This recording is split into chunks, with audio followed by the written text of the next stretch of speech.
አንዳንድ ምግቦች በስርዓትና በአግባቡ ካልተዘጋጁ ሊገድሉ ይችላሉ። በዛሬው ቪዲዮአችን ሶስት አደገኛ የተባሉትን የምግብ አይነቶች እንቃኛለን። ስለነዚህ ምግቦች ምንነት ሳታውቁ ወደ ሌላ ሀገር ስትሄዱ ወይንም ስትጋበዙ መመገብ የለባችሁ። አንደኛ ካሳቫ።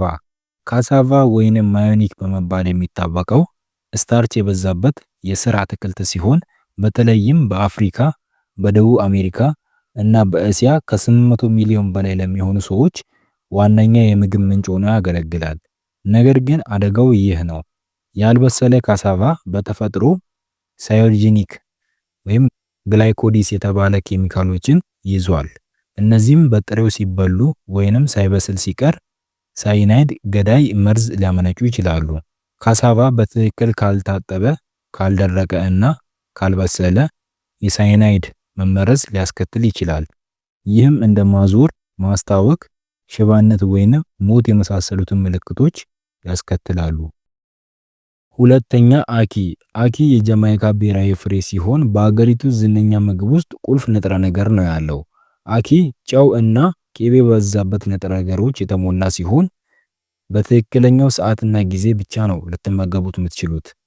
አደጋው የሚመጣው ፍሬው ያልበሰለ በሚሆንበት ጊዜ ነው።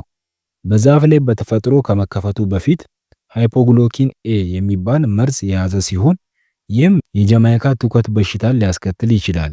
ይህም ከባድ ማስታወክን፣ የደም ስኳር መቀነስን እና መናደድን ያስከትላል። አልፎም ተርፎም ሊገድል ይችላል።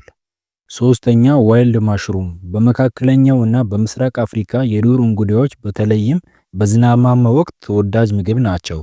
በጣዕም እና በንጥረ ነገር የበለጸጉ ከመሆናቸውም በላይ ከዝናብ በኋላ ከደን ወይንም ከእርሻ መሬት ይሰበሰባሉ።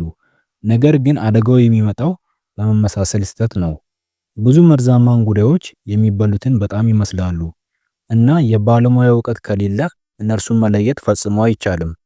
አንዳንድ መርዛማ ዝርያዎች ጉበትን እና ኩላሊትን የሚያጠቁ አሚቶክሲን ስላላቸው በውስን ቀናት ውስጥ ከባድ መመረዝ ወይንም ሞት ሊያስከትሉ ይችላሉ። ባህላዊ ቀማሚዎች ደህንነታቸውን የተጠበቀ ዝርያዎችን ለመለየት በልምድ ወይንም በአካባቢው እምነቶች ላይ ይመረኮዛሉ። ነገር ግን ትንሽ ስህተት እንኳን ገዳይ ሊሆን ይችላል። ውድ ቤተሰቦች የዛሬ ቪዲዮ ይህን ይመስል ነበር። በቀጣይ ቪዲዮ እስከምንገናኝ ሰላም ቆዩ።